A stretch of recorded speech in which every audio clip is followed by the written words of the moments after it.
Të nderuar antar të Këshillit Bashkiak, nderuar kryetari i bashkisë, të nderuar qytetar, jemi në mbledhjen e radhës të Këshillit Bashkiak. Mbledhja bazohet në nën 53.4, nën 56.2 gërma A të ligjit 139/2015 për vetë qeverisjen vendore, si dhe në rregulloren për organizimin dhe funksionimin e Këshillit Bashkiak. Rendi i ditës ka 11 pika, fillojmë ta lexojmë.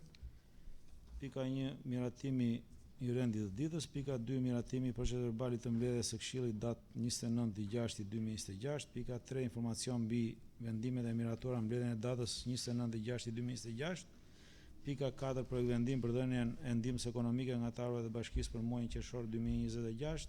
Pika 5, projekt vendim për dhënien e ndihmës ekonomike nga fondi kushtëzuar 6% për muajin qershor 2026. Pika 6, projekt vendim për miratimin e tavaneve përfundimtare të programit buxhetor afatmesëm 2027-2029. Pika 7, projekt vendim për miratimin e buxhetit shtesë 2026 për transfertën e pakushtëzuar sektoriale dhe transfertën e përgjithshme. Pika 8, projekt vendim për miratimin e projektit rikonstruksioni shkollës 9 vjeçare Kuran Maneku dhe ndërtimi i palestrës me bashkëfinancim nga njësia vendore. Pika 9, projekt vendim për miratimin e përdorimit të fondit kushtëzuar të buxhetit shtetit për vitin 2026 për mbrojtjen civile për blerjen e një skrepi me zinxhir. Pika 10, projekt vendim për miratimin e planit lokal të strategjisë për zhvillimin e turizmit për vitet 2026-2031, si dhe pika e fundit, pika 11, kërkesë numër 756 protokoll datë 24/2/2026 për dhënien e një ndihme të menjëhershme. Të gjithë e keni dieni për rendin e ditës. Rendi i ditës është formuluar në zbatim të rregullores, ka kaluar gjitha procedurat e duhura. Keni ndonjë vërejtje, ndonjë korrigjim, ndonjë kërkesë për shtim ose heqje të ndonjë çështje nga rendi i ditës?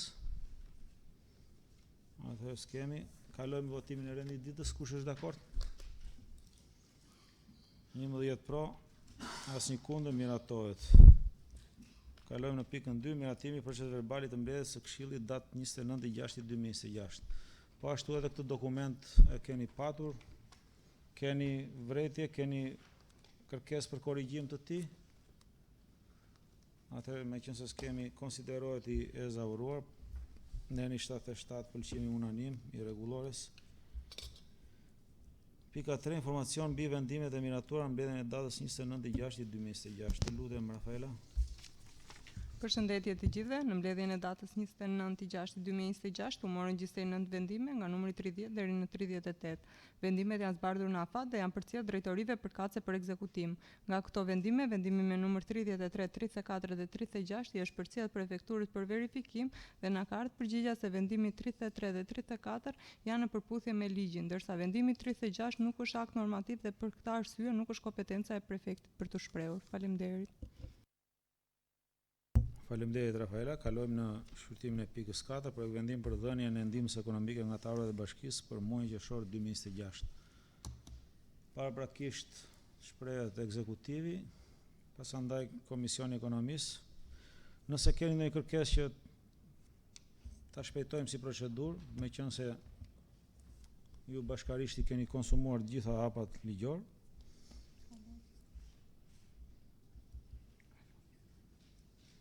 Jeni në rregull me këshilltarët e kisha pra. Në qoftë se duhet thrasim ekzekutivin Artan. Okej, atëherë kush është dakord me pikën 4, projekt vendim për dhënien e ndihmës ekonomike nga anëtarët e bashkisë për muajin qershor 2026? 11 pro, asnjë kundër, miratohet pika 4. Kalojmë në shqyrtimin e pikës 5, projekt vendim për dhënien e ndihmës ekonomike nga fondi kushtëzuar 6% për muajin qershor 2026, meqense kryetari i grupit kërkoi që ta kalojmë direkt në votim. Kush është dakord me këtë pikë? 11 pro, asnjë kundër, miratohet dhe pika 5. Kalojmë shqyrtimin e pikës 6, projekt vendim për miratimin e tavaneve përfundimtare të programit buxhetor afatmesëm 2027-2029. Lutem ekzekutivi, pasandaj fjalën kryetari i Komisionit të Ekonomisë.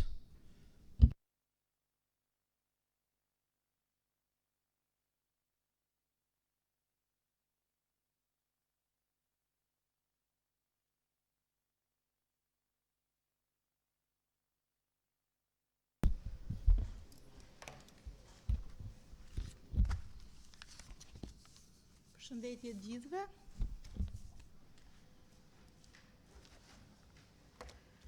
Projekt vendimi për miratimin e tavanit përfundimtar vjen me një ndryshim pothuajse i papërfillshëm në lidhje me vlerat e tavaneve, pasi me udhëzimin procedurës që ka ardhur në korrik të 2026-s, kemi ndryshimet shtesë të burimeve, 6.600.700 lekë për vitin 2027, 8.800 lekë për vitin 2028 dhe 66.000 lekë për vitin 2029. Kjo shtesë në burime është kanalizuar dhe është shpërndar te tavanët për shpenzime personeli.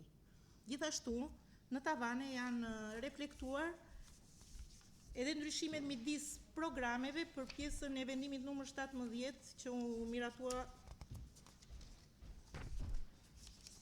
për bashkëfinancimin 20% nga shtesë për përdorimin e fondit kushtëzuar që erdhi nga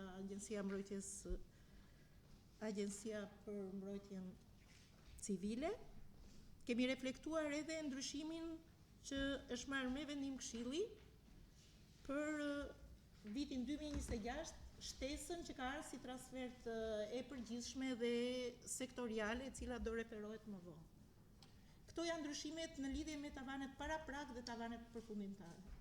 Mbeten tavanët përfundimtar me këto ndryshime dhe kërkohet përmiratim nga Këshilli këto ndryshime. Faleminderit. Faleminderit Moza. Fjala Lori. Përshëndetje të gjithëve, ju bëjmë dije se Komisioni i Ekonomisë u mblodh ditën e djeshme dhe diskutoi mbi këtë projekt vendim, i cili është argumentuar në përputhje me bazën ligjore dhe kemi vendosur ta miratojmë pas një ndryshim duke votuar me 3 vota pro. Faleminderit. Kemi diskutime të tjera? Atëherë propozoj të kalojmë në votim pikën 6 për vendim për miratimin e tavaneve përfundimtare të programit buxhetor afatmesëm 2027-2029. Kush është dakord? 11 pro, asnjë kundër, miratohet. Faleminderit. Kalojmë shqyrtimin e pikës 7 për vendim për miratimin e buxhetit shtesë 2026 në transfertën e pakushtëzuar sektoriale dhe transfertën e përgjithshme. Të lutem Moza.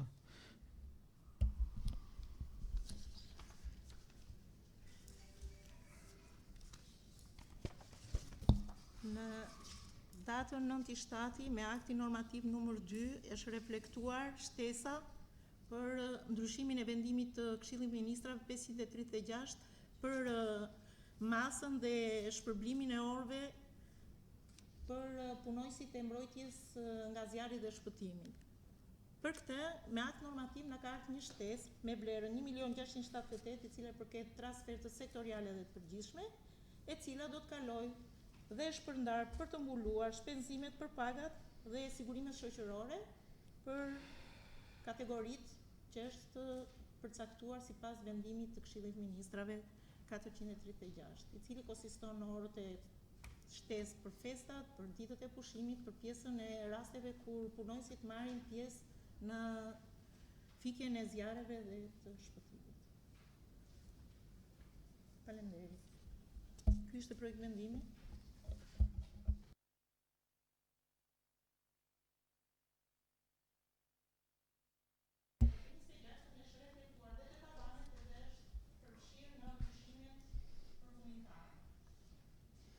Fjalën e ka kryetari i Komisionit të Ekonomisë, Lori.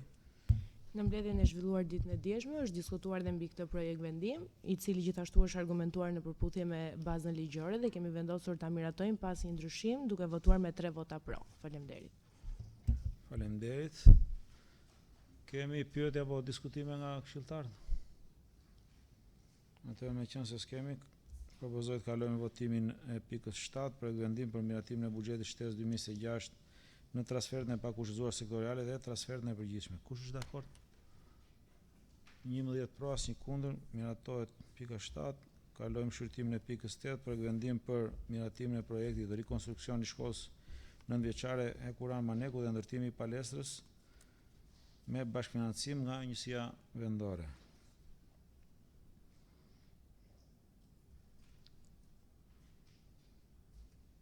Moza?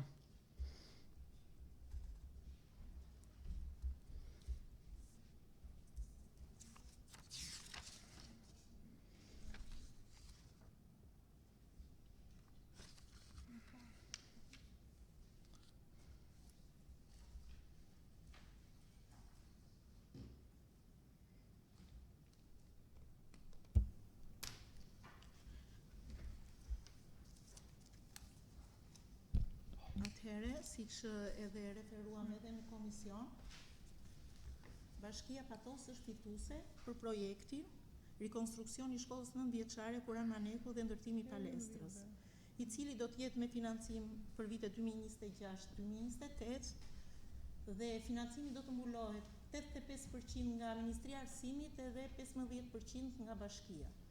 Plus kostos së 15% për bashkëfinancimin e projektit, Bashkia do të mbulojë dhe koston e mikëqyrjes dhe të kolaudimit, dhe në total bashkëfinancimi veten vlerën 27.047.000, i cili është propozuar për të mbuluar për vitin 2028, duke qenë se financimi i shtrin efektet 26-28. Vlera e projektit në total është 160.318.000, ashtu siç e thash, 85% ose në vlerë absolute 136.270.000 do t'i mbuloj Ministria e Arsimit, me financim 3 vjeçar 26-28 dhe pjesën tjetër për 27 milion do t'a mbuloj Bashkia. Dje domosdoshmëria e ndërhyrjes në këtë, siç edhe e referuam,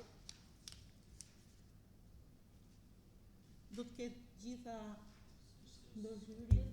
Pjesa e shkollës, ratë parë falenderoj dhe Ministrin e Arsimit për pjesën e mbulimit të 85% të investimit. Tek shkolla Kuran Maneku është parashikuar rikonstruksion total i plot, vendosja e paneleve dielluare mos ka bëjë diku të 90 kW për uljen e kostos së energjisë elektrike, gjithashtu dhe ndërtimi i palestrës që të bëhet në krahun e djathtë të shkollës dhe një fushë futbolli që do të jetë para shkollës. Projekti është goxha i mirë dhe funksional dhe gjithë pjesa e shkollës do të ketë një sistem kondicionimi që do jetë për çdo klasë. Paka shumë kjo është pjesa e ndërhyrjes që do të bëhet. Është rikonstruksion total dhe ndryshim dhe i pjesës së fasadës. Dhe ndërtimi i palestrës edhe të mbuluar dhe fushës së futbollit që do të jetë zbuluar.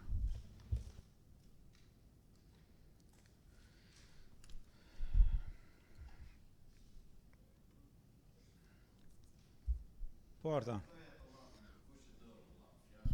Po jo, mu duk sikur s'ka përfunduar moza akoma, se do thoshte faleminderit. Po. Përshëndetje, urime bashkisë, po edhe neve gjithashtu për këtë fitim fondi.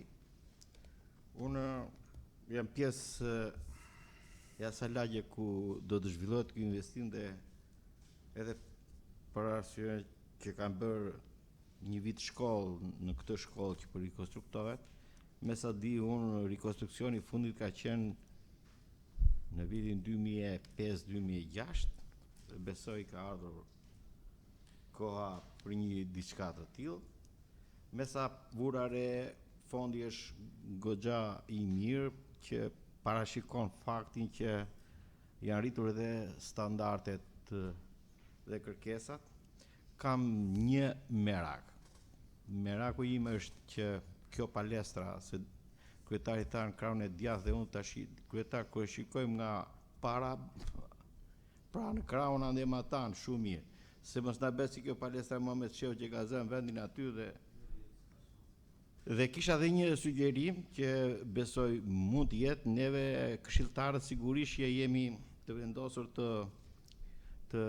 marrim sa më shumë informacion, por për të lehtësuar këtë gjë, domethënë ardhjen këtu pranë drejtorisë urbanistike dhe të tjera, nuk e di sa do jetë e mundur, mund të na i përcjellni imazhe apo seksione të projektit në telefon që të jemi edhe ne sa më të qartë dhe të bashkëpunojmë me komunitetin.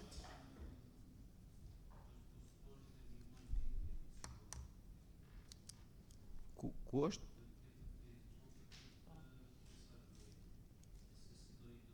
Por ti bëj një kështu i dashur kryetar, një trajnim se ne si jo të gjithë i kapim tonë. Bëj një ditë trajnim të dim ne si të vime si të dali.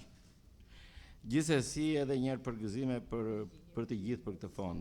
Edhe sugjeroj që kolegët e mi ta mirëtojmë me një herë. Faleminderit. Faleminderit Artan. Fjalën e ka kryetari i Komisionit Ekonomisë. Lorit, lutem.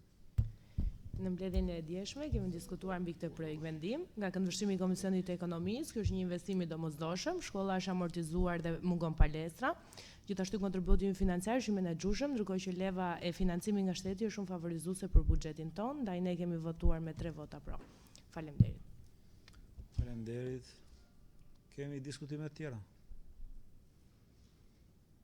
Atëherë propozoj që të kalojmë në votimin e pikës 8 për vendim për miratimin e projektit të rikonstruksioni i shkollës 9 vjeçare e Kuramaneku dhe ndërtimi i palestrës me bashkëfinancim nga njësia vendore. Kush është dakord? 11 pro, asnjë kundër, miratohet. Faleminderit. Kalojmë shqyrtimin e pikës 9 për vendim për miratimin e përdorimit të fondit të kushtëzuar të buxhetit shtetit për vitin 2026 për mbrojtjen civile me qëllim blerjen e një skrepi me zinxhir. Paraprakisht ekzekutivi, pastaj kryetari i Komisionit Ekonomisë, meqense ka kaluar për shqyrtim të komision.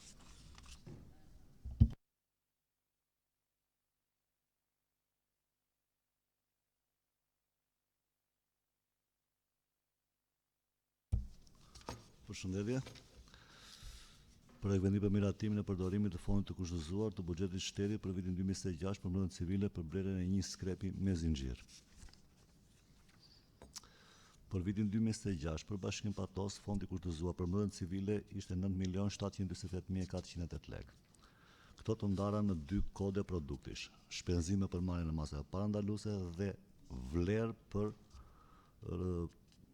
të ndihmuar shtetet të ndihmojnë që banesat e cilëve janë dëmtuar nga fatkeqësi të ndryshme. Në bazë të VKM-s numër 34 datë 29/6/2026 është miratuar përdorimi i fondit 4.874.204 lekë për rehabilitimin e pjesën të 2 prejnve në lagjen e re dhe në lagjen Dukas Loti 2, në mbështetjen e neni 64 dhe 65 shkronja 10 ligjit 139/2015 për vetë qeverisë vendore, ndryshuar ligji 45/2019 për mbrojtjen civile pika 3 shkronja A të vendimit të Këshillit të Ministrave numër 414 datë 8/7/2021 për miratimin e procedurave dhe kriteret të ndarjes dhe të përdorimit të fondit të kushtëzuar të buxhetit shtetit për mbrojtje civile i ndryshuar, ekipi i menaxhimit të mbrojtjes civile duke parë situatën në të cilën ndodhet sektori i mbrojtjes civile nga zjarri, i cili ka nevojë për një skrep me zinxhir, duke marrë parasysh sipërfaqet territoriale në Bashkinë Patos, si dhe 2 njësitë administrative që me ferën territoriale ju bashkëngjitën Bashkinë Patos, është shtuar puna dhe volumi i saj, pasi njësia administrative Rushdie ka një terren të thyer malor dhe të pyllëzuar, e cila klasifikohet me risk të lartë zjarresh. Aktualisht, MZZ-ja posedon një mjet zjarfikës me kapacitet 2500 litra ujë, një foristrad me 250 litra ujë dhe një autobot me kapacitet 12.000 litra ujë. Temperaturat e larta në kohë vere, si dhe papërgjegjshmëria e disa individëve kanë bërë që edhe në territorin e bashkisë të ketë pasur raste të shtuara zjarresh. Për të qenë prezencë në çdo kohë dhe në çdo situatë për të shoqëruar zjarfiksen dhe minimizuar dëmet e mundshme që mund shkaktohen nga situata e zjarreve në kohë reale, është e domosdoshme blerja e një skrepi me zinxhir. Ky skrep me zinxhir duhet të jetë në gjendje të mirë dhe i kohës, pasi siç përmendet edhe më lart, terreni është në të cilin do të operoj është dhe malor dhe i thyer. Nga testimi në vlerës tregut, mjeti skrep me zinxhir, sipas ofertave të marra, të cilat janë marrë 3, është në vlerën mesatare 6 milion lekë. Nga kjo vlerë, 4.500.000 lekë, 4.500.000 lekë do të mbulohen nga fondi kushtëzuar për mbrojtjen civile dhe vlera 1.500.000 lekë do të mbulohet nga fondi miratuar i buxhetit fillestar me zjarrin mbledhje skrepi. Për këtë arsye që parashturon më lart. Prandaj kërkojmë miratimin dhe përdorimin e këtij fondi prej 4.500.000 lekësh. Faleminderit. Një sqarim tek pjesa e blerjes së skrepit, duke qenë se ka qenë, nuk është se po blihen 2 skrepa, se ka qenë njëri miratuar në vendim këshilli, po thjesht po bëhet ndryshim fondi që do përdoret për blerjen e skrepit, duke qenë se do përdorin fondin e AKMC-s për blerjen e skrepit dhe jo fondi që ishte përdorur për nevojat e vetë bashkisë, për i cili është përdorur të përdoret për bërjen e rrjetit të kanalizimeve në Grizlënginas, cila besoj se do mbyllet deri në dhjetor të këtij viti. Thjesht është ndryshim i vlerës dhe fondi që do përdoret për blerjen e skrepit. Do përdoret fondi AKMC-s dhe jo fondi të ardhurave të bashkisë. Është pothuajse e njëjta gjë që ka qenë para kur I kemi miratuar para disa muajsh, mos gaboj. Faleminderit kryetar. Fjala për kryetarin e Komisionit Ekonomisë. Me le, Masandaj tani. Fjalë nuk është se do blien dy skrepa, një skrep do blien. Mas që Lorit. të kemi qartë, ne kemi miratuar në buxhet një fond caktuar për të blerë këtë. Ai fond nuk është i përdorur për shkak në rregull, e kuptova. Tash kisha disa pyetje teknike. Kur themi skrep me zinxhir, çka kemi parasysh? Me zinxhir metalik, se ka dhe skrepa ose pajisje të punimit të tyre me goma.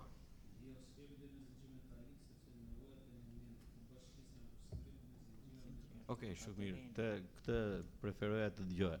Nga ana tjetër, juve keni studiuar tregun dhe dhat një çmim atje. Shumë dakord, edhe unë me aq njohuri sa kam jam në rregull, po një element doja të dija, keni bërë përcaktime tash lidhur me fuqinë e motorike të tij, dhe kur kemi parasysh makina të tilla duhen detajuar edhe ca specifikime, sepse përveç zinxhirëve metalik duhet të ketë kop, duhet të ketë thik, duhet të ketë pjesën e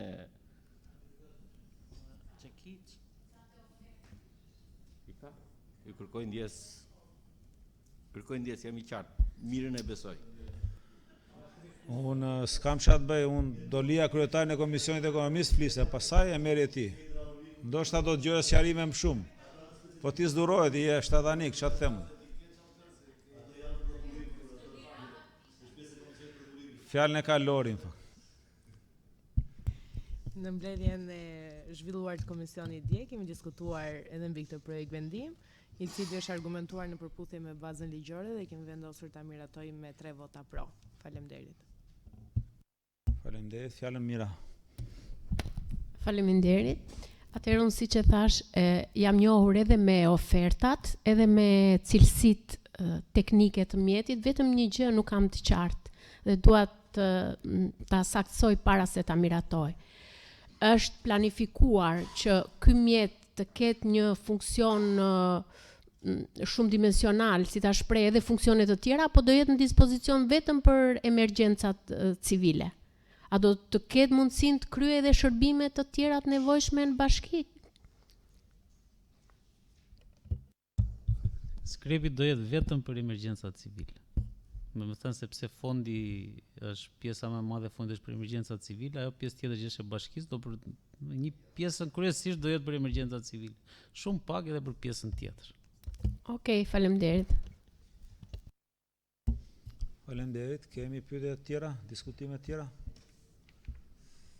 Atëherë në qenë se s'ka, propozoj të kalojmë në votimin e pikës 9, projekt vendim për miratimin e përdorimit të fondit të kushtëzuar të buxhetit shtetit për vitin 2026 për mbrojtjen civile për blerjen e një skrepi me zinxhir. Kush është dakord me pikën 9? 11 pro, asnjë kundër, miratohet. Pika 9, kalojmë shqyrtimin e pikës 10. Projekt vendim për miratimin e planit lokal të strategjisë për zhvillimin e turizmit për vitet 2026-2031.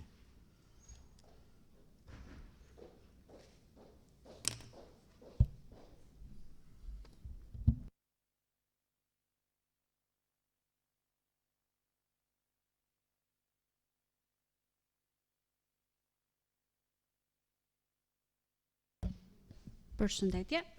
Për hartimin e planit lokal të strategjisë për zhvillimin e turizmit për vitet 2026-2031. Në zbatim të detyrimeve ligjore në fushën e turizmit, Bashkia Patos ka hartuar planin lokal të strategjisë të zhvillimit të turizmit për vitin 2026 dhe 2031, i cili kaloi në konsultim publik me grupet e interesit në 21/7/2026. Ky dokument përbën një instrument të rëndësishëm planifikimit vendor, i cili synon të pozicionojë turizmin në funksion të diversifikimit ekonomik, promovimit të kapitalit natyror dhe kulturor, forcimit të identitetit lokal dhe rritjes së përfitimeve për komunitetin. Hartimi i këtij plani mbështetet në ligjin 139 të datës 17/12/2015 për veçqeverisjen vendore i ndryshuar dhe ligjit numër 93 të vitit 2015 për turizmin po i ndryshuar. Në përmbajtje të planit janë analizuar faktorët kryesorë që ndikojnë në elementet të trashëgimisë kulturore, monumente kulti, peizazhe natyrore dhe burime ujore. si dhe elementet trashëgimisë industriale që lidhen në historinë e naftës. Potenciali turistik i tyre qëndron jo vetëm te prania fizike, por dhe te aftësia për të interpretuar, lidhur me itinerare dhe menaxhuar në mënyrë të qëndrueshme. Për periudhën 2026-2031 rekomandohet që në fazën e parë të zhvillimit të përzgjidhen disa asete prioritare, ku ndërhyrjet për interpretim, sinjalistik dhe promovim të prodhonin efekt më të shpejtë. Për shembull, Kalaja Margëlliçit si pikë identitare historike rezervuar i Zharzës dhe ujërat e Siçesës si destinacione natyrore, Manastiri Shëntrifoni dhe Mekami Drenia si asete me peshë simbolike komunitare, se dhe disa ferma, ulishte, sera të përzgjedhura në bazë për përvoja agroturistike. Përzgjedhja graduale e aseteve është e rëndësishme për të shmangur shpërndarjen e burimeve dhe për të ndërtuar një produkt të fokusuar, të besueshëm dhe të menaxhueshëm. Promovimi i patosit si destinacion kërkon ndërtimin e një narrative më të qartë dhe të dallueshme. Brendi i destinacionit duhet të mbështetet në identitetin e shumëfishtë të territorit, si në natyrë, histori, bujqësi dhe industri. Për këtë arsye, rekomandohet krijimi i një profili më të unifikuar komunikimi me materiale vizuale, përmbajtje digjitale, harta aseteve, kalendar eventesh dhe histori të shkurtra interpretuese që mund të përdoren në rrjetet sociale, në faqet zyrtare dhe në platformat kombëtare të promovimit. Për sa më sipër, i kërkojmë Këshillit të Bashkisë patos miratimin e planit të strategjisë për zhvillimin e turizmit për vitet 2026-2031. Faleminderit, Albora. Po, Artan. Se shikojmë me kështu na Bylysi, na Apollonia, po këtu në territorin ton vjen turizëm? Jo, vin në një vend caktuar se kështu shumë normal. Preferojmë shumë pjesë në zonën malore, kodinore. Pra këte nga këto si qetë Po. këte vinë. Edhe pse është i vështirë tereni, ata i kanë qef këtë pjesë. E kanë më shumë për zemër këtë pjesën e vështirësisë dhe të terenit. Sado dhe ne nuk e kemi shumë të mirë fill infrastrukturën për turizëm. Nuk nisa kot kësë gjë, sepse sigurisht ne do ta miratojmë strategjinë dhe ndoshta për pasur një thithje më të madhe edhe në funksion strategjisë son kombëtare për zhvillimin e turizmit, mirë do ishte ajo. Po pyetja ime ishte sepse nuk jemi të përqendruar shumë, po shikoj pas ka turist. Pra, duke pasur një bazë, mund të rrisim standardet tona të thithim shumë, prandaj. Faleminderit. Faleminderit dhe ju. Faleminderit, Artan. Kemi ndonjë diskutim tjetër? Atëherë, meqenëse nuk kemi, propozohet të kalojmë në votimin e pikës 10 për vendim për miratimin e planit lokal të strategjisë për zhvillimin e turizmit për vitet 2026-2031. Kush është dakord? Je dakord, Artan? 11 pro, asnjë kundër, miratohet. Faleminderit. Kalojmë në shqyrtimin e pikës 11, kërkesë numër 756 protokoll datë 24/2/2026 për dhënien ndihme të menjëhershme. Kemi të bëjmë me një rast të një sëmundje të rëndë. Kjo kërkesë ka kaluar për shqyrtim në Komisionin e Ekonomisë dhe në Komisionin e Arsimit, Shëndetësisë, Kulturës, Rinisë dhe Sportit. Në të dyja komisionet ka marrë dritën jeshile, pra në Komisionin e Ekonomisë ka kaluar për vlerën që do të ketë, nësa shoh ka shënime edhe të vlerës, dakordsi me ekzekutivin. Meqense s'kemi nga Komisioni i Shëndetësisë prezent, mund të na shprehet Lori? Do ta lexojmë më mbrapa, Rafela. Në mbledhjen e komisionit kemi diskutuar mbi kërkesën që na ka ardhur për ndihmën ekonomike. Kemi diskutuar me ekzekutivin dhe kemi rënë dakord që të japim vlerën 150.000 lekë nga fondi rezervë. Faleminderit. Faleminderit, Lori. 150.000 lekë të reja, pra, është vlera. Kemi ndonjë pyetje? Kjo është pika e fundit. Atëherë, propozohet të kalojmë në votimin e pikës 11 dhe të fundit. Qytetarja ka quhet Raziko Kaplane dhe banon lagje naftari. Për të qenë transparente, thashë. Kush është dakord? 11 pro, asnjë kundër, miratohet kërkesa. Kjo ishte edhe pika e fundit e rendit ditës. Ju falenderoj për kontributin në shëndetësie. Mirupafshim mbledhjet e ardhshme. Faleminderit dhe pushimet mbara se besoj deri në fund gushtit dhe kemi mbarë gjithë pushimet. Kemi mbledhjen tjetër, kështu që kalofshi mirë edhe mbarë. Ata që bëjnë. Zoti mos na dhënë emergjenca, kështu që kalofshi pushimet tjeta.